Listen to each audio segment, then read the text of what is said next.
بسم اللہ الرحمن الرحیم۔ السلام علیکم، ہمارے چینل میں خوش آمدید۔ وہ میرے قریب بڑھتا جا رہا تھا، جبکہ ڈر کی وجہ سے میرا چہرہ پسینے سے تر تھا۔ میں پیچھے کو دبک گئی تھی، لیکن اگلے ہی پل دیوار سے جا ٹکرائی۔ وہ مجھے شیطانی نظروں سے گھور رہا تھا، میرے قریب بڑھ رہا تھا۔ جب میں نے اپنے ہاتھ جوڑ کر اس سے معافی مانگی کہ مجھے معاف کر دو، میں نے جان بوجھ کر نہیں کیا، بس غلطی سے مجھ سے یہ سب ہو گیا۔ آئندہ میں ایسی غلطی کبھی نہیں کروں گی۔ کہنے لگا کہ ایک شرط پر ہی میں تمہیں معاف کروں گا اور تمہاری اس حرکت کو اپنی بیوی کو نہیں بتاؤں گا۔ میں نے اس سے کہا کہ ٹھیک ہے، تمہیں جو بھی کرنا ہے کر لو، مجھے تمہاری ساری شرطیں منظور ہیں۔ پر یہ کہہ کر تو میں نے بہت بڑی غلطی کر دی تھی، کیونکہ اگلے ہی پل وہ میرے قریب آیا اور ایک ہی جھٹکے سے اس نے میرا نام بشرا ہے، میں رہتی تو اس کچی سی بستی میں تھی، جدھر بس ایک کچا سا مکان ہی مجھے کرائے پر ملا ہوا تھا۔ میں ندرت میم کا خاص شکریہ ادا کرتی تھی، کیونکہ یہ انہی کا تو احسان تھا۔ اگر وہ مجھے چھوٹا سا کمرہ بھی نہ دیتی تو میں کہاں جاتی؟ میں نے کافی کام تلاش کیا تھا، کافی لوگوں کی حویلیوں میں جا جا کر میں نے ان کی منتیں کی تھیں کہ مجھے کام پر رکھ لیں، لیکن کوئی بھی مجھے کام پر رکھنے کے لیے تیار ہی نہیں تھا۔ ہر عورت مجھے یہی کہتی تھی کہ دیکھو تو صحیح، تم کتنی خوبصورت ہو، کہیں سے لگتی ہی نہیں ہو کہ کام والی ہو۔ تمہیں اگر اپنے گھر پر کام کرنے کے لیے رکھ لیا تو ہمارے تو بندے تمہیں ہی دیکھنے لگ جائیں گے۔ نہیں، ہمیں یہ گوارا نہیں ہے، اسی لیے جاؤ کہیں اور جا کر کام تلاش کرو۔ میں بہت پریشان ہو گئی تھی کہ اب میں کیا کروں۔ میری تو خوبصورتی میرے کام کے آڑے آ رہی تھی۔ میں یہ کبھی بھی برداشت نہیں کر سکتی تھی کہ میں اسی چھوٹے سے کمرے میں رہتی۔ میں جلدی سے جلدی اس کچی بستی سے دور جانا چاہتی تھی اور میں شہر جا کر بسنا چاہتی تھی۔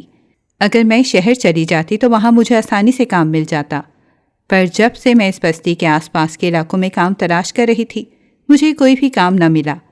جب ایک روز اچانک ہی میں کسی تیز رفتار گاڑی سے ٹکرا گئی تھی۔ میرے پاؤں میں بری طرح موچ آئی تھی۔ وہ کوئی بھلے لوگ تھے جنہوں نے باہر نکل کر میری خبر لی، کہنے لگے کہ ہمیں معاف کر دو، پر آپ کو دیکھ کر چلنا چاہیے تھا۔ شاید وہ مجھے کوئی بہت ہی باعزت سی لڑکی سمجھ رہے تھے، پر میں تو ایک ناچیز تھی۔ جب وہ عورت مجھ سے پوچھنے لگی کہ تمہارا گھر کہاں ہے، میں تمہیں چھوڑ دیتی ہوں، میں نے ان سے کہا کہ بی بی جی، میرا تو کوئی گھر ہی نہیں ہے، میں کہاں جاؤں گی، میں تو بس کام کی تلاش میں بھٹک رہی ہوں۔ اس عورت نے جیسے ہی میری بات سنی تو کہنے لگی کہ تم کتنی حسین ہو، تمہیں کام کی کیا ضرورت پڑی ہے، اچھی خاصی ہو۔ وہ مجھے اوپر سے نیچے تک گھور رہی تھی۔ میری حلیے سے ایسا بالکل بھی نہیں لگتا تھا کہ مجھے کام کی تلاش ہے، کیونکہ میں اپنے آپ کو کافی صاف ستھرا رکھتی تھی۔ ان کی بات سن کر تو مایوس ہو کر میں نے نظریں جھکا لی تھی۔ جب عورت کہنے لگی کہ معاف کر دو، میں نے تمہارا دل دکھا دیا، اگر تمہیں کہیں کام کی ہی تلاش ہے تو تم میرے بنگلے میں آ سکتی ہو۔ یہ سن کر تو میری آنکھیں حیرت سے چمک گئیں۔ میں نے ان سے کنفرم کیا کہ کیا آپ سچ میں مجھے کام دیں گی؟ کہنے لگی کہ ہاں تم آ جاؤ، میں تمہاری مرہم پٹی بھی کر دوں گی، تمہیں شاید چوٹ لگی ہے۔ یوں میں ان کے ساتھ گاڑی میں بیٹھ گئی تھی۔ ڈرائیور کو انہوں نے کہا کہ جلدی سے پہلے اس لڑکی کی مرہم پٹی کروا دو۔ پہلے ہم چھوٹی سی ڈسپینسری میں گئے۔ یوں اس عورت نے میری مرہم پٹی کی۔ وہ بہت اچھی عورت تھی۔ وہ جیسے ہی مجھے اپنے بنگلے میں لے کر گئی تو اس بنگلے کو دیکھ کر تو میری آنکھیں حیرت سے پھٹی کی پھٹی رہ گئی تھیں۔ وہ بنگلہ بہت ہی بڑا تھا۔ میں تو اب یہی سوچ رہی تھی کہ اگر اس عورت نے مجھے کام کے لیے رکھ لیا تو میں اس بنگلے کی صفائی کیسے کروں گی؟ جب اگلے ہی پل وہ عورت شاید میرے دل کی بات جان گئی تھی، تبھی کہنے لگی کہ ایسا مت سمجھو کہ میں تم سے کام کرواؤں گی، پر ہاں میرے گھر میں بہت مہمان آتے رہتے ہیں، میں چاہتی ہوں کہ تم ان مہمانوں کی خدمت کرو اور ان کے لیے اچھے کھانے تیار کرو، بس تم یہی کرو تو میں تمہیں بہت زیادہ تنخواہ دوں گی۔ ان کی بات سن کر تو میں خوشی سے کہنے لگی کہ میم آپ بہت اچھی ہیں، بس مجھے ماہانہ 10,000 میں مل جائیں تو میں گزارا کر لوں گی۔ عورت کہنے لگی کہ نہیں، میں ایسا نہیں کروں گی، تمہیں تمہاری حق حلائی کی کمائی دوں گی، فکر مت کرو، بس تم کل صبح ہوتے ہی یہاں آ جانا۔ اگلے روز میں جیسے ہی وہاں گئی تو ہر طرف افراتفری مچی ہوئی تھی۔ مجھے لگا تھا کہ صرف میں ہی کام والی ہوں گی، لیکن وہاں تو ملازمہ کی کمی ہی نہیں تھی۔ ہر طرف میری طرح کی ملازمہ نظر آ رہی تھیں، جس نے مجھے دیکھنا تھا گوارا نہیں کیا تھا۔ ایک ملازمہ کو یہ کبھی بھی گوارا نہیں ہوتا کہ اس کے ساتھ کوئی لڑکی بھی اس طرح کا کام کرے، پر مجھے میم نے جلدی سے کچن میں بھیج دیا۔ اب میں کچن سنبھالنے لگی تھی جب اگلے ہی پل میری نظر باہر گئی، جدھر ایک بڑی عمر کا آدمی اندر آ رہا تھا جو کافی سنجیدگی سے سارے انتظام دیکھ رہا تھا۔ مجھے لگا تھا جیسے یہ بنگلہ اسی کا ہے اور میم اس کی بیوی ہیں، پر پھر جیسے ہی اس آدمی نے میڈم کو دیکھا تو اپنی نظریں جھکا چکا تھا۔ میم اس شخص سے ایسے بات کر رہی تھی جیسے اسے حکم دے رہی ہوں۔ یہ دیکھ کر تو مجھے بھی کافی تجسس ہوا تھا۔ مجھے ایسا لگا تھا جیسے ان دونوں کے بیچ کوئی اور رشتہ ہو۔ اب میں جب بھی ان دونوں کو دیکھتی تھی تو وہ شخص میم سے کافی ادب سے بات کرتا تھا۔ مجھے اب ایسا لگتا تھا جیسے وہ میم کا کوئی سیکرٹری تھا۔ کچھ دیر بعد مہمان آ گئے۔ میں نے سارا کھانا تیار کر لیا اور مہمانوں کو پیش کیا۔ جیسے ہی میری نظر اس شخص پر گئی تو وہ شخص مجھے ہی گھور رہا تھا۔ مجھے بہت برا لگا تھا۔ میرا دل کیا تھا کہ میں میم سے شکایت کر دوں۔ تبھی میں نے جا کر میم کو کہہ دیا، اگر ہر بار میرے ساتھ یہی ہوتا رہا تو میرے کام میں خلل پڑے گا۔ میم نے جیسے ہی یہ بات سنی تو ان کے چہرے کا رنگ اڑ گیا۔ گھبراہٹ ان کے چہرے پر ظاہر تھی۔ تسلی دے کر کہنے لگی کہ فکر مت کرو، امتیاز کو تو میں دیکھ لوں گی، ہمیشہ ہی وہ یہی کرتا ہے۔ میم کو غصے میں دیکھ کر میں یہ پوچھ بھی نہ سکی کہ آخر وہ شخص ان کا کیا لگتا ہے۔ کچھ دن ایسے ہی گزر گئے جب ایک روز اچانک سے میری نظر میم پر گئی تھی جو مسکرا کر گھر آ رہی تھیں، لیکن جیسے ہی اس کے پیچھے ایک پروکار شخصیت کے حامل شخص کو میں نے دیکھا تو یہ دیکھ کر میرے پیروں تلے زمین نکل گئی تھی کہ وہ انجان شخص جانے کون تھا جو کہ اس بنگلے میں آیا تھا۔ وہ سیدھا میم کے روم میں جا رہا تھا۔ اب میم نے اپنے روم کا دروازہ بند کر دیا تھا۔ یہ منظر دیکھ کر میرے اوسان خطا ہو گئے تھے۔ اتنے میں وہ امتیاز بھی آ گیا تھا جس کی مجھ پر گندی نظر تھی۔ امتیاز نے جیسے ہی مجھے دیکھا تو کہنے لگا، جلدی سے ایک کپ چائے بنا کر میرے روم میں آ جاؤ۔ یہ سن کر تو میرا دل تیزی سے دھڑکنے لگا تھا۔ اگر میں اس کا کہنا نہ مانتی تو شاید میں کام سے نکالی جاتی، اور اب تو میم بھی اپنے کمرے میں نہ جانے کیا کر رہی تھیں، اور وہ کس شخص کے ساتھ اندر گئی تھیں مجھے تو یہ بھی نہیں پتا تھا۔ میں فوراً ہی چائے کا کپ بنا کر امتیاز کے کمرے میں چلی گئی تھی۔ میں نے جیسے ہی دیکھا تو امتیاز کسی سے غصے میں فون پر بات کر رہا تھا اور کہہ رہا تھا کہ اگر ایسا ہی چلتا رہا تو میں وہ کر دوں گا جو اب تک میں نے نہیں کیا، اور پھر جو لڑائی ہوگی اس کا میں ذمہ دار نہیں ہوں گا۔ اس نے جیسے ہی مجھے دیکھا تو میز پر چائے رکھنے کا اشارہ کیا۔ میں نے جلدی سے چائے رکھی اور وہاں سے بھاری قدموں کے ساتھ بھاگنے لگی جب اگلے ہی پل اس کی آواز آئی، رکو، کہاں جا رہی ہو؟ میں نے تمہیں کہا کہ کہیں جاؤ۔ یہ سن کر تو میرے قدم وہیں پر جم گئے تھے۔ میں نے جیسے ہی پیچھے دیکھا تو وہ مجھے کہنے لگا کہ یہاں آ جاؤ اور دروازہ بند کرو۔ اس کی باتیں سن کر تو میری روح فنا ہو گئی تھی۔ میں ایسا کبھی بھی نہیں کر سکتی تھی، لیکن اگر نہ کرتی تو کام سے نکالی جاتی، اور اگر کام سے نکالی جاتی تو پھر مجھے اسی بستی میں رہنا پڑتا اور نہ جانے کتنی صدیاں گزارنی پڑتیں۔ یہی سوچ کر میں آہستہ قدموں کے ساتھ دروازہ بند کر کے اس کے قریب جانے لگی، جب اس کی شیطانی نظریں اس پر ہی تھیں جنہیں دیکھ کر میں کنفیوز ہو رہی تھی۔ اگلے ہی پل اچانک ہی مجھے میم کی غصے سے بھاری آواز آئی کہ بشرا، یہاں کیا کر رہی ہو؟ باہر جاؤ جلدی سے۔ میم کی بات سن کر میں نے فوراً پیچھے دیکھا۔ میم دروازہ کھول کر اندر آئی ہوئی تھیں۔ میں جلدی سے باہر چلی گئی اور میم نے پیچھے سے دروازہ بند کر دیا تھا۔ اب نہ جانے وہ اندر کیا کر رہی تھیں۔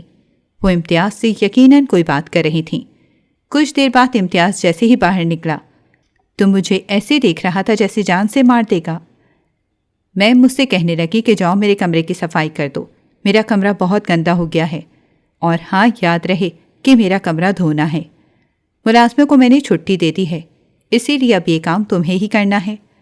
میں بھی ان کے کمرے میں چلی گئی تھی جدھر پہلے میم اس شخص کے ساتھ اندر گئی تھیں۔ میں جیسے ہی اندر گئی تو ایک عجیب سی مہک تھی۔ نہ جانے یہ مہک کس چیز کی تھی مجھے سمجھ نہ لگی۔ میں میم کو تو اچھی عورت سمجھتی تھی اور یہی لگتا تھا جیسے وہ بہت اچھی اخلاق کی ہوں، ان کا کردار بہت اچھا ہے۔ پر جب سے میڈم نے اس شخص کو اپنے کمرے میں بلایا تھا اور پھر کمرے کا دروازہ بند کر دیا تھا، اس وقت سے مجھے ایسا ہی لگا تھا جیسے وہ مشکوک ہوں، اور وہ بھی باقی امیر عورتوں کی طرح ہی ہوں۔ یہی سوچ کر ابھی میں صفائی کر رہی تھی۔ میم جب بھی صفائی کرواتی تھیں تو کمرہ دھلواتی ہی تھیں، پر پانی کی چھینٹوں کی وجہ سے میرے کپڑے گیلے ہو جاتے تھے۔ پر میں جب بھی میم سے کہتی تھی کہ مجھے اپنے کپڑے خشک کرنے ہیں تو میم یہی کہتی تھی کہ کام کرتے کرتے تمہارے کپڑے خود بخود خشک ہو جائیں گے، اگر تم نے وقت برباد کیا تو کام لیٹ ہو جائے گا۔ میں اب فرش پانی سے دھو کر چمکانے لگی جب میڈم اندر آ گئیں۔ مجھ سے کہنے لگیں کہ تم نے مجھے اس شخص کے ساتھ کمرے میں تو آتے دیکھ لیا تھا، پر اب خبردار جو تم نے بات امتیاز کو بتائی، جتنا میرا راز رکھو گی تمہیں اتنی ہی زیادہ تنخواہ ملے گی۔ یہ سن کر تو میرا دل خوشی سے اچھلنے لگا تھا۔ میں نے میم کو کہا کہ میم میں آپ کی وفادار ہوں۔ امتیاز تو ویسے ہی مجھ پر گندی نظر ڈالتا ہے، نہ جانے وہ ایسا کیوں کرتا ہے۔ اور وہ آپ کا کیا لگتا ہے؟ میرے منہ سے یکدم نکلا تو میم گہری سوچ میں پڑ گئی تھیں۔ ان کے چہرے کا رنگ اڑ گیا تھا۔ کہنے لگی کہ تمہیں جتنا کہا جائے تم اتنا ہی کرو، یہ ہمارا پرسنل معاملہ ہے، تم اس سے دور رہو تو بہتر ہے۔ میں نے ان سے معافی مانگی کہ میرے منہ سے یکدم نکل گیا تھا، ورنہ میری ایسی کوئی نیت نہیں تھی۔ یوں میں اپنے کاموں میں مصروف ہو گئی تھی۔ ملازموں کا الگ سے کوارٹر بنا ہوا تھا، شام کو میں وہاں ہی چلی جاتی تھی اور پھر صبح ہوتے ہی واپس بنگلے میں آ کر اپنا کام کرنے لگتی تھی۔ جب ایک روز میں نے میم کے کمرے میں دیکھا کہ کمرے میں بہت زیادہ ٹھنڈک تھی۔ ان کے کمرے کی ٹھنڈک دیکھ کر تو میرا دل کیا تھا جیسے میں 2-3 منٹ وہاں گزار لوں، کیونکہ گرمی کا موسم تھا۔ میرے کپڑے پسینے سے بہت زیادہ بھیگ چکے تھے۔ میں نے کچن میں کام جو کیا تھا، ایسی حالت کی وجہ سے ہی امتیاز مجھے عجیب نظروں سے گھورنے لگتا تھا، پر مجھے ایسا طریقہ نظر نہیں آتا تھا جس سے میں اپنی حالت درست کر سکتی۔ نہانے کا میم سے پوچھتی تو وہ منع کر دیتی۔ اب تو اے سی دیکھ کر تو میں نے یہی سوچا کہ کیوں نہ 2 منٹ اے سی کے نیچے بیٹھ کر اپنے کپڑے سکھا لوں۔ یہی سوچ کر میں اسی کمرے کے اندر چلی گئی۔ میم تو ویسے بھی کام پر گئی ہوئی تھیں اور امتیاز نہ جانے اپنے کمرے میں کیا کر رہا تھا۔ جلدی سے ہی میں نے اے سی میں بیٹھ کر اپنے کپڑے سکھانے شروع کر دیے تھے۔ میری ایک نظر باہر کی جانب تھی۔ مجھے یہ ڈر تھا کہ کہیں امتیاز نہ آ جائے، اور جیسے ہی مجھے اس کے کمرے کے دروازہ کھلنے کی آواز آئی تو میں نے فوراً ہی باہر نکل گئی اور کچن کی جانب بھاگ گئی تھی۔ اب میرا یہی معمول تھا، جب بھی میں کچن کا کام کر کے تھک جاتی تھی اور پھر تھکن سے چور ہو کر میں آرام کرنے کی نیت سے باہر بیٹھتی تھی تو مجھے میم کے کمرے میں اے سی کی ٹھنڈک محسوس ہوتی تھی، جس سے میرا دل للچانے لگتا تھا کہ میں اندر چلی جاؤں۔ اور ویسے بھی میم تو کام پر گئی ہوتی تھیں، یوں پسینے والے کپڑے بھی سکھا لیتی تھی۔ اس طرح بھی روز کا معمول بن گیا تھا۔ میں جب بھی امتیاز کو آتے ہوئے دیکھتی تھی تو فوراً باہر بھاگ جاتی تھی، یوں اس سے بچ جاتی تھی۔ پر اس روز میری دنیا اجڑ گئی تھی، کیونکہ امتیاز نے مجھے پکڑ لیا تھا۔ نہ جانے کیسے میری آنکھ لگ گئی تھی۔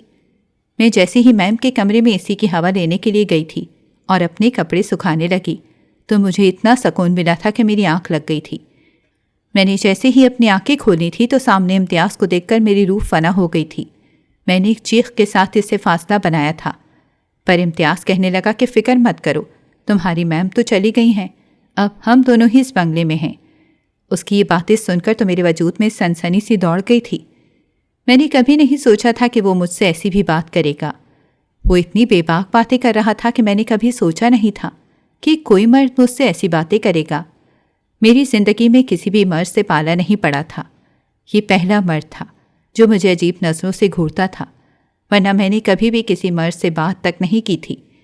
میں نے تو کسی مرد کو دیکھا تک نہیں تھا، پر ایک امتیاز تھا جو ہمیشہ میرے پاس آ جاتا تھا، مجھے عجیب نظر سے تاڑتا تھا۔ میں نے جیسے ہی اس سے کہا کہ دیکھو دور رہو مجھ سے، اگر تم مجھ سے دور نہ رہے تو میں میم کو تمہاری شکایت کر دوں گی۔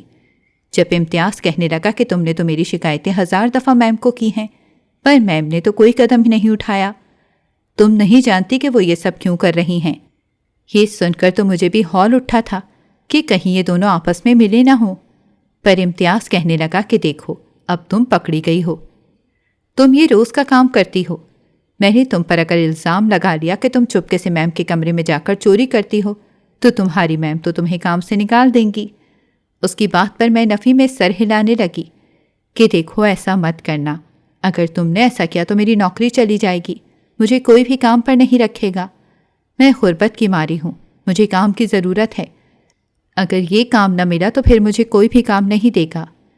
جب امتیاز کہنے لگا کہ اسی لیے تو میں تمہیں سمجھا رہا ہوں کہ میری بات مان لو اور میری شرط پر پورا اترو، اگر تم نے میری شرط مان لی تو پھر تمہاری زندگی آسان ہو جائے گی۔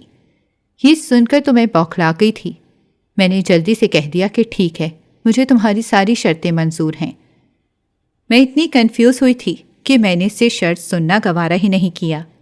جب وہ میری بات سن کر کہکہا لگانے لگا اور کہنے لگا کہ تم نے تو کوئی شرط ہی نہیں سنی، ٹھیک ہے، پھر تم نے اگر ساری شرطیں مان لی ہیں تو پھر تیار ہو جاؤ کہ تمہیں یہ نوکری چاہیے، تو اب تمہیں میرا ساتھ دینا ہوگا۔ وہ میرے قریب بڑھنے لگا، شیطانی نظروں سے میرے وجود کو اسکین کر رہا تھا۔ مجھے ایسا لگا تھا جیسے میری سانسیں رک گئی ہوں۔ اگلے ہی پل اس نے مجھ سے جس چیز کا مطالبہ کیا وہ سن کر تو میرے سر پر آسمان گر گیا تھا۔ میں نے کبھی نہیں سوچا تھا کہ کوئی بھی مرد مجھ سے ہاتھ مانگے گا۔ آخر میرے پاس تھا ہی کیا؟ پر وہ کہنے لگا کہ مجھ سے نکاح کر لو، میں تمہیں ساری زندگی راج کرواؤں گا اور سر آنکھوں پر بٹھا کر رکھوں گا۔ یہ سن کر تو میں حیرت سے اسے دیکھ رہی تھی، جیسے مجھے اس پر یقین نہ ہو۔ جب وہ کہنے لگا کہ مجھ پر یقین کرو، اگر تم نے مجھ سے نکاح کر لیا تو پھر تمہاری زندگی سنور جائے گی۔ میں تمہیں حاصل کرنا چاہتا ہوں۔ دیکھو، اگر میں چاہتا تو تمہارا فائدہ بھی اٹھا سکتا تھا اور تمہیں دھمکی دے کر کچھ بھی تم سے کروا سکتا تھا، لیکن میں چاہتا ہوں کہ میں تم سے حلال طریقے سے پیش آؤں۔ یہ سن کر تو میرے دل کی دھڑکن تیز ہو گئی تھی۔ میں نے اس سے کہا کہ اگر میم کو پتہ چل گیا کہ ہم دونوں نے نکاح کر لیا ہے تو پھر میم ہمارا حشر نشر کر دیں گی۔ جب کہنے لگا کہ اس کی اتنی مجال کہ وہ ایسی حرکت کرے، وہ تو اسی وجہ سے مجھ پر حکم چلاتی ہے کیونکہ آج تک میں اکیلا ہی ہوں، کوئی میرے ساتھ نہیں ہے، ورنہ اس بنگلے پر جتنا اس کا حق ہے اس سے زیادہ میرا حق ہے۔ یہ سوچ کر میں گہری سوچ میں پڑ گئی تھی کہ آخر یہ دونوں آپس میں ایک دوسرے کی کیا لگتے ہیں۔ میں بھی یہی سوچ رہی تھی جب امتیاز میرے سامنے چٹکی بجا کر کہنے لگا کہ اگر تم نے لیٹ کیا تو پھر سارا کام بگڑ جائے گا اور پھر میں تمہیں نوکری سے نکال دوں گا۔ میں نے جب سے تمہیں دیکھا ہے یہی سوچا ہے کہ اگر میری بیوی ہو تو وہ تم جیسی ہو۔ مجھے لگا ہے کہ جیسے قدرت نے میری بات سن لی ہو۔ امتیاز دیکھنے میں اتنا بڑا نہیں لگتا تھا، لیکن اس کی عمر 40 سال تک تو ضرور تھی۔ مجھے تو یہ بھی نہیں معلوم تھا کہ آیا اس کی زندگی میں آنے والی پہلی عورت ہوں یا نہیں، لیکن ایسا ہو ہی نہیں سکتا تھا۔ مجھے یہی گمان تھا کہ امتیاز کی زندگی میں اس سے پہلے بھی کوئی عورت رہ چکی ہے۔ جیسے ہی امتیاز نے مجھ سے چھپ کر نکاح کیا، اس کے بعد وہ مجھے اپنے کمرے میں لے گیا تھا۔ اب میں اسے روک بھی نہ سکی اور یوں اس نے اپنا حق وصول کر لیا تھا۔ پر مجھ سے یہ بھی کہا تھا کہ ابھی فی الحال تمہیں کسی کو بتانے کی ضرورت نہیں ہے کہ ہم دونوں نے نکاح کر لیا ہے۔ جب میں نے اس سے سوال کیا کہ میم روز اس شخص کے ساتھ اپنے کمرے میں کیوں جاتی ہیں، میری بات سن کر تو امتیاز کا چہرہ لال ہو گیا جب کہنے لگا کہ وہ اس کا شوہر ہے۔ یہ سن کر تو میں حیرت زدہ ہو گئی کہ آخر ایسا کیسے ہو سکتا ہے؟ اگر وہ میم کا شوہر ہے تو میم اسے چھپ چھپ کر کیوں ملتی ہیں؟ نہ جانے کون سا ایسا راز تھا جو مجھے پتہ نہیں تھا، پر اب جب بھی میم گھر سے باہر جاتی تھیں تو امتیاز مجھے اپنے روم میں بلا لیتا تھا۔ دن یوں ہی گزرنے لگے جب اچانک سے مجھے ایسا لگا جیسے میری طبیعت خراب ہو گئی ہو۔ مجھے گھبراہٹ ہونے لگی کہ جو میں سوچ رہی ہوں اگر ویسا ہو گیا تو پھر میں کہاں جاؤں گی۔ میں نے امتیاز کو ساری بات بتا دی تھی۔ امتیاز کہنے لگا کہ فکر مت کرو، گھبرانے کی کوئی ضرورت نہیں ہے۔ میں امید سے ہو گئی تھی۔ جیسے ہی میم نے کچھ عرصے بعد میرا پھولا ہوا پیٹ دیکھا تو وہ غصے سے بولیں کہ بشرا یہ کیا کیا تم نے؟ بتاؤ یہ بچہ کس کا ہے؟ میں ڈر گئی تھی جب اگلے ہی پل امتیاز اوپر سے آ گیا۔ اس نے ساری سچائی میم کو بتا دی۔ امتیاز نے جیسے ہی یہ سب بتایا تو وہ پھٹی پھٹی آنکھوں سے اسے دیکھ رہی تھیں۔ کہنے لگی کہ تم نے یہ سب کیوں کیا؟ تم جانتے ہو نا یہ سب گناہ ہے۔ امتیاز نے بتایا کہ نہیں، میں نے بشرا سے نکاح کر لیا ہے۔ یہ سن کر تو میم کے ہوش اڑ گئے تھے جب میم نے کہا کہ تم نے یہ سب کیوں کیا ہے؟ ہمارے بیچ ڈیل ہوئی تھی کہ اس بنگلے میں ہمارے علاوہ کوئی بھی نہیں آئے گا۔ جب امتیاز بولا کہ یہ ڈیل تو تم نے توڑی تھی، جب تم اپنے شوہر کو چھپ چھپ کر اس بنگلے میں لاتی تھیں اور اس سے ملتی تھیں اور مجھ سے چھپاتی تھیں۔ میم نے جیسے ہی یہ سنا تو وہ نسیں جھکانے لگی تھیں جیسے اس کی چوری پکڑی گئی ہو۔ یوں اب میں امتیاز کے ساتھ آرام سے رہ رہی تھی۔ مجھے امتیاز نے میم کی ساری سچائی بتائی تھی کہ میم ندرت نے پسند کی شادی کر لی تھی، لیکن جنہیں میں میم کہتا ہوں وہ دراصل میری سگی بہن ہے۔ یہ سن کر تو میرا وجود نرس گیا تھا کہ آخر ایسا کیسے ہو سکتا ہے۔ جب امتیاز کہنے لگا کہ ہاں یہ بات سچ ہے، میری بہن نے اپنی پسند کی شادی کی تھی۔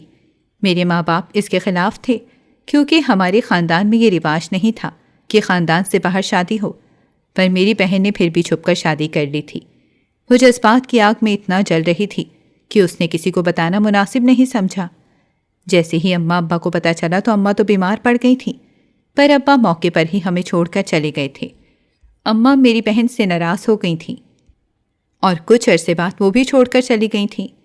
اب میں اپنی بہن کو اپنے اماں ابا کے جانے کا قصوروار ٹھہرانے لگا تھا اور اس سے یہی کہتا تھا کہ تمہاری وجہ سے ہی اماں ابا ہمیں چھوڑ کر گئے ہیں۔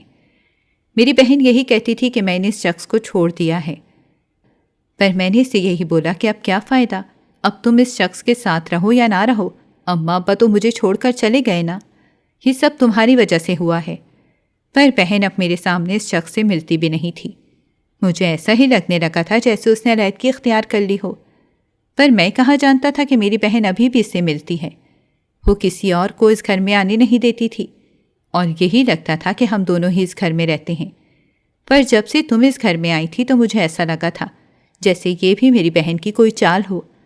بعد میں مجھے پتا چلا تھا کہ میری بہن جان بوجھ کر تمہیں میرے کمرے میں بھیجتی تھی، اور جان بوجھ کر تم سے ایسے کام کرواتی تھی تاکہ میں تمہاری طرف مائل ہو جاؤں، اور پھر جب میں تمہاری طرف مائل ہو گیا تو پھر اس نے اس شخص کو پھر سے واپس بلانا شروع کر دیا تھا جو کہ اس کا شوہر تھا۔ یہ سب دیکھ کر مجھے بہت غصہ آیا تھا کہ میری بہن کسی معصوم لڑکی کا استعمال کر رہی ہے۔ میں جانتا تھا کہ تمہیں کچھ نہیں پتا، اور تمہیں تو بس پیسے چاہیے تھے، تو میں یہی موقع ڈھونڈتا تھا کہ میں تم سے ملوں اور تم سے اپنے دل کی بات کہوں۔ میں نے اپنی بہن کی وجہ سے ہی ساری زندگی ایسے ہی گزار دی تھی۔ میرا دل بھی چاہتا تھا کہ میں بھی اپنی زندگی میں آگے بڑھ جاؤں اور شادی کر لوں، پر میں نے اپنی جوانی برباد کر دی تھی، اور اسی وجہ سے شادی نہیں کی تھی تاکہ میری بہن کو احساس نہ ہو کہ اس نے اپنے شوہر سے علیحدگی اختیار کر دی ہے۔ لیکن میں کہاں جانتا تھا کہ چھپ کر تو میری بہن اپنے اسی شوہر سے ملتی رہتی ہے۔ اسی وجہ سے میں نے فیصلہ کیا تھا کہ میری بہن میرا جی بہلانے کے لیے اور میری توجہ کہیں اور کرنے کے لیے جس کا استعمال کر رہی ہے، کیوں نہ میں اسی سے نکاح کر لوں۔ تبھی میں نے ایک روز فیصلہ کیا تھا کہ میں تم سے اپنے دل کی بات کہہ دوں، لیکن اگر میں سیدھا سیدھا تم سے یہ کہہ دیتا تو تمہیں مجھ پر یقین نہ آتا۔ تبھی میں تمہیں جان بوجھ کر ایسی نظروں سے دیکھنے لگا تھا تاکہ تمہیں ایسا لگے جیسے میرے دل میں تمہارے لیے کچھ غلط ہو۔ اس روز جیسے ہی میں نے تمہیں اپنی بہن کے کمرے میں لیٹے ہوئے دیکھا تھا، فوراً ہی یہ فیصلہ کیا تھا کہ یہ صحیح موقع ہے جب میں تمہیں ڈرا کر تم سے نکاح کر سکتا ہوں۔ میرے دل میں تمہارے لیے کوئی غلط جذبات نہیں تھے، بلکہ میرے دل میں تمہارے لیے اچھی نیت تھی۔ میں اچھی نیت کے ساتھ تمہیں اپنانا چاہتا تھا، پر وہ سب کرنا بھی ضروری تھا۔ اسی لیے میں نے تمہیں ڈرایا اور پھر میں نے تمہیں دھمکی دی کہ میں تمہیں نوکری سے نکال دوں گا۔ تم میرے پلان کے مطابق چل رہی تھیں، اور یوں تم مجھ سے نکاح کرنے کے لیے تیار ہو گئی تھیں۔ میں جیسے ہی امتیاز کی باتیں سنی تو میرا دل شرم سے چور ہو گیا تھا کہ میں تو امتیاز کو برا بھلا کہتی تھی، اور یہی سوچتی تھی کہ یہ غلط انسان ہے جو مجھ پر خلیص نظریں ڈالتا ہے۔ پر دراصل غلط تو وہ ندرت میم تھیں جس نے مجھے اتنی عزت سے اس گھر میں نوکری دی تھی، پر اس کے پیچھے تو اس کا گندا ارادہ تھا۔ مجھے وہ پل یاد آنے لگے تھے جب وہ جان بوجھ کر مجھ سے ایسے کام کرواتی تھیں جس سے گرمی کی وجہ سے میرا وجود پسینے سے تر ہو جاتا تھا۔ میں جب بھی میم سے کہتی کہ مجھے اپنے کپڑے چینج کرنے ہیں اور واپس کوارٹر میں جانا ہے، تو میم سختی سے کہتی تھی کہ تم ایک ہی دفعہ کوارٹر میں جاؤ گی جب تمہارا سارا کام ختم ہو جائے گا، اس سے پہلے تم صرف کام کرو گی۔ مجھے میم کو دیکھ کر غصہ آنے لگا تھا، پر میں کہاں جانتی تھی کہ ان کے ارادے کیا ہیں۔ وہ تو مجھ سے یہ کام تب ہی کرواتی تھی جب امتیاز یعنی کہ اس کا بھائی سامنے ہوتا تھا۔ میں اب اس سے ناراض ہو گئی تھی، اور اب میں کافی شرمندہ تھی کیونکہ میں نے امتیاز کے لیے اپنے دل میں کافی بدگمانی پیدا کی ہوئی تھی۔ ایک روز میں نے امتیاز سے معافی مانگی کہ مجھے معاف کر دو، میں نے بغیر سوچے سمجھے تم پر کافی بہتان لگائے ہیں، بلکہ میں تو تمہاری شکایت تمہاری بہن سے بھی لگاتی رہتی تھی۔ میں کہاں جانتی تھی کہ تمہاری بہن خود ہی یہ چاہتی ہے کہ تم میری طرف مائل ہو جاؤ۔ تبھی تو میں جب بھی تمہاری بہن کو تمہاری شکایت لگاتی تھی تو وہ گھبرا جاتی تھی اور مجھے یہی تسلی دیتی تھی کہ فکر مت کرو، میں اسے دیکھ لوں گی۔ امتیاز کہنے لگا کہ دیکھو اب یہ بیتی باتیں بھلا دو، وہ جیسی بھی ہے وہ میری بہن ہے، میں اسے چھوڑ بھی نہیں سکتا۔ میں جانتا ہوں کہ اس کا شوہر اچھا انسان نہیں ہے، پر وہ پیار میں اس قدر اندھی ہو گئی تھی کہ اسے اس شخص میں برائی دکھتی ہی نہیں تھی۔ میں چاہتا ہوں کہ ایک ایسا موقع آئے جب وہ یہ جان جائے کہ وہ شخص غلط ہے۔ یوں میں امتیاز کا ہر حال میں ساتھ دینے لگی تھی۔ پہلے تو اس کی بہن چھپ چھپ کر اپنے شوہر کو گھر بلاتی تھی، لیکن اب اس کا شوہر اس گھر میں ہی رہتا تھا۔ کچھ روز بعد جیسے ہی میں نے بیٹا پیدا کیا تو امتیاز بہت خوش ہو گیا۔ وہ مجھ سے کہنے لگا کہ مجھے معاف کر دو، میں نے کافی ایمرجنسی میں تم سے نکاح کیا، اگر میرے بس میں ہوتا تو میں دھوم دھام سے تمہیں اپنی دلہن بنا لیتا۔ جب اگلے ہی پل مجھے یاد آیا، میں نے اس سے پوچھ لیا کہ اگر میں تم سے ایک بات پوچھوں تو کیا تم مجھے اس کا صحیح جواب دو گے؟ وہ کہنے لگا کہ ہاں پوچھو۔ جب میں نے اس سے پوچھا کیا مجھ سے پہلے بھی تمہاری زندگی میں کوئی لڑکی تھی؟ میری بات سن کر امتیاز نے گہرا سانس خارج کیا تھا، جیسے اسے کوئی یاد آیا ہو۔ ایسا دیکھتے ہی میں اداس ہو گئی تھی۔ جب وہ کہنے لگا کہ ہاں وہ لڑکی میری بہن ہوئی، یعنی میرے بہن کے شوہر کی ہی بہن تھی، یہ سن کر تو میں ڈر گئی تھی۔ جب امتیاز نے مجھے بتایا کہ اصل بات ہی تب شروع ہوئی تھی جب میں اس کی بہن سے عشق کر بیٹھا تھا۔ میں اسے بہت محبت کرتا تھا اور یہی سوچتا تھا کہ وہ بھی مجھ سے محبت کرتی ہے، پر میں نے کبھی نہیں سوچا تھا کہ وہ محبت یک طرفہ ہوگی۔ وہ لڑکی مجھ سے محبت نہیں کرتی تھی، لیکن میں اس کے پیچھے کافی پاگل تھا اور میں یہ جانتا تھا کہ میری بہن اس کے بھائی سے محبت کرتی ہے۔ پر اماں ابا نے تو کچھ اور ہی فیصلہ لیا تھا، کیونکہ میری منگنی میری کزن سے ہو گئی تھی۔ میں نے جیسے ہی اماں ابا کو بتایا کہ میں اس لڑکی سے محبت کرتا ہوں تو وہ کہنے لگے کہ نہیں، ہم خاندان سے ہی بہو لائیں گے۔ اس طرح میں نے اپنے ماں باپ کی بات تو مان لی تھی، پر مجھے یہ بھی پتا تھا کہ میری بہن اسی کے بھائی سے محبت کرتی ہے۔ اصل میں نے ہی اماں ابا کو اپنی بہن کے بارے میں بتایا تھا۔ جب انہوں نے یہ سنا تو ان دونوں نے یہی کہا کہ جب ہم تمہاری شادی باہر نہیں کر رہے تو ہم اپنی بیٹی کو بھی باہر کیسے بھیجیں گے؟ خاندان سے باہر شادی کرنے کا تو سوال ہی پیدا نہیں ہوتا۔ لیکن ندرت نے تو جیسے ہی یہ باتیں سنی تو وہ میرے خلاف ہو گئی تھی۔ اب میں بھی کافی بحث کرنے لگا تھا کہ اگر میری شادی میری پسند کی نہیں ہوگی تو ندرت کی بھی نہیں ہوگی، لیکن وہ طیش میں آ گئی تھی۔ وہ ہمیشہ سے ایسی ہی تھی، وہ بس اپنی چلاتی تھی۔ تبھی اس نے چھپ کر شادی کر لی تھی، پر اس کے بھائی نے اپنی بہن کی شادی کہیں اور فکس کر دی تھی۔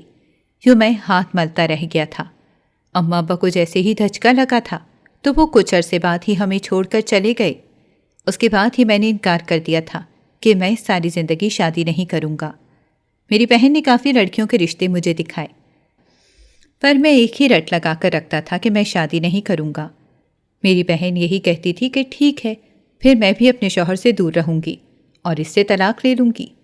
اس کی بات سن کر میں خوش ہو گیا تھا، پر میں کہاں جانتا تھا کہ وہ تو صرف میرا دل رکھنے کے لیے باتیں کرتی ہے۔ پہل تو میں اس پر بہت نظر رکھتا تھا۔ وہ کہاں آتی ہے کہاں جاتی ہے مجھے سب پتہ ہوتا تھا، لیکن جب سے تم آئی تو میری نظریں تم پر ہی تھیں۔ میں نے کبھی بھی کسی عورت کو نظر اٹھا کر نہیں دیکھا تھا، کیونکہ میں جانتا تھا کہ اگر میں نے ایسا کیا تو میں مرد ذات ہوں، میں بہک جاؤں گا اور پھر میرے دل میں یہ خواہش جنم لے گی۔ اسی وجہ سے میں نے ندرت کو سمجھایا کہ جو بھی ملازمہ ہوگی وہ بس گھر کی صفائی کرے گی، کچن کا کام وہ خود ہی کرے۔ پر جیسے ہی تمہیں ملازمہ بنا کر اس گھر میں لائی تو میں جان گیا تھا کہ یقیناً اس کی کوئی چال ہے، کیونکہ میں نے کبھی اتنی حسین ملازمہ نہیں دیکھی تھی۔ میں نے جیسے ہی اپنے امتیاز کی یہ باتیں سنی تو مجھے اپنی نند پر کافی غصہ آیا تھا۔ نہ جانے وہ یہ سب کیوں کر رہی تھی، میں نے کبھی بھی اتنی بے حس عورت نہیں دیکھی تھی۔ اس روز جیسے ہی میرا ندرت سے سامنا ہوا تو میں وہاں سے جانے لگی۔ میں نے آج تک اس سے کوئی بات نہیں کی تھی۔ جب اس نے مجھے روک لیا تھا اور کہنے لگی، کیا تم نے کبھی سوچا تھا کہ تم اس گھر کی ملازمہ سے اس گھر کی ملکہ بن جاؤ گی؟ پر دیکھ لو، تمہارے نصیب میں یہی لکھا تھا۔ مجھے تم سے کوئی شکوہ نہیں ہے، میں نے یہ صرف اور صرف اپنے بھائی کے لیے کیا ہے۔ اس کی بات سن کر میں غصے سے بھڑک اٹھی تھی۔ میں نے اس سے کہا کہ تم نے جو کیا بہت غلط تھا، تم نے اپنے بھائی سے اتنی بڑی سچائی چھپائی۔ جب وہ کہنے لگی تو میں کیا کرتی؟ تم خود ہی بتاؤ۔ میں ساری زندگی اپنے شوہر سے دور رہی۔ انسان جس سے محبت کرے سے حاصل نہ کرے تو بہت دکھ ہوتا ہے۔ میں نے کافی عرصہ اپنے شوہر سے جدا رہ کر گزارا، لیکن پھر بھی مجھ سے یہ سب نہ ہو سکا۔ آخر میں مجبور ہو گئی تھی۔ میں چاہتی تھی کہ میرے بھائی کی بھی زندگی سنور جائے، اس کی زندگی میں بھی کوئی لڑکی آ جائے اور اس سے محبت ہو جائے، تاکہ اسے بھی پتہ ہو کہ یہ جدائی بہت بری چیز ہے۔ تبھی میں نے فیصلہ کیا تھا کہ میں اپنے بھائی کے لیے لڑکی تلاش کروں، لیکن میں جب بھی اس کو کوئی لڑکی دکھاتی تھی تو وہ یہی کہتا تھا کہ اسے شادی نہیں کرنی۔ میں تنگ آ گئی تھی۔ اب مجھے ایک ہی حربہ پسند آیا تھا۔ مجھے ایسا لگا تھا جیسے قدرت بھی یہی چاہتی ہے کہ بھائی جلدی سے اپنی زندگی میں آگے بڑھ جائیں۔ تبھی جب میں نے تمہیں دیکھا تو میں ٹھٹک گئی تھی کہ تم جیسی خوبصورت لڑکی کام والی کیسے ہو سکتی ہے۔ پھر میرے ذہن میں ایک طریقہ آیا اور میں نے تمہیں کام والی رکھ لیا۔ میرا بھائی تو کبھی بھی تمہیں نظر اٹھا کر نہیں دیکھتا تھا، اس وقت میں نے فیصلہ کر لیا تھا کہ میں ایسا کام دوں جس سے تم میرے بھائی کے قریب رہو گی اور پھر میرا بھائی تمہاری طرف مائل ہوگا۔ میں بھی اپنے کام میں کامیاب ہو گئی تھی۔ میں جانتی تھی کہ یہ طریقہ غلط ہے، پر مجھے اپنے بھائی پر پورا یقین تھا کہ اگر وہ تمہاری طرف مائل ہوگا تو ضرور وہ تم سے نکاح کرے گا، کیونکہ وہ برا انسان بالکل بھی نہیں تھا، اور میرے بھائی نے ایسا ہی کیا تھا۔ میں دل میں خوش ہونے لگی تھی کہ میرے بھائی کا دھیان اب مجھ پر سے ہٹ رہا ہے، کیونکہ وہ آئے روز مجھ پر نظر رکھتا تھا۔ اس کی وجہ سے میں اپنے شوہر سے بھی نہیں مل سکتی تھی۔ میں اپنے شوہر سے 1 سال دور رہی تھی، پر جیسے ہی میرے بھائی کا دھیان تم پر گیا تو مجھے موقع مل گیا تھا کہ میں اپنے شوہر کو بلا سکتی ہوں، اور یوں میں اپنے شوہر کو بلانے لگی تھی۔ لیکن شاید میرے بھائی کو پتہ چل گیا تھا کہ میں نے جان بوجھ کر یہ کھیل رچا ہے۔ میں نے جیسے ہی ندرت کی باتیں سنی تو مجھے ایک طرف وہ بھی بالکل ٹھیک لگ رہی تھی کہ اس نے اپنے بھائی کے لیے اچھا سوچا، لیکن میں نے جب اپنے شوہر کی باتیں سنی تو مجھے ایسا لگا تھا کہ اس کے ساتھ ناانصافی ہوئی ہے۔ میں نے اپنے شوہر کو بہت سمجھایا تھا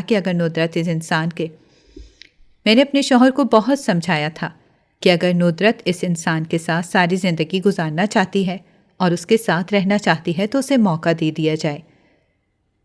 تم کیوں اسے روکتے ہو؟ کیا پتہ اس کا شوہر اچھا انسان ہو۔ اگر وہ اتنا برا ہوتا تو وہ اسے پہلے ہی چھوڑ دیتا۔ جب کہنے لگا کہ میں کیا کروں، وہ میری بہن ہے، اس کا میرے علاوہ کوئی بھی نہیں ہے۔ اس نے اس شخص کی وجہ سے اپنے ماں باپ کو کھو دیا۔ وہ صرف اور صرف ہماری دولت چاہتا ہے۔ اب وہ جانتا ہے کہ یہ پورا بنگلہ ہم دونوں کے نام ہے، اسی وجہ سے اسے اسی بات کا لالچ ہے، اور وہ تبھی میری بہن کو یہی کہتا ہے کہ تم یہ سب کچھ اپنے نام کروا لو۔ پر اگر میں اپنی ضد سے ہٹ گیا تو میری بہن اس کی باتوں میں آ کر یہ بنگلہ اپنے نام کروا لے گی۔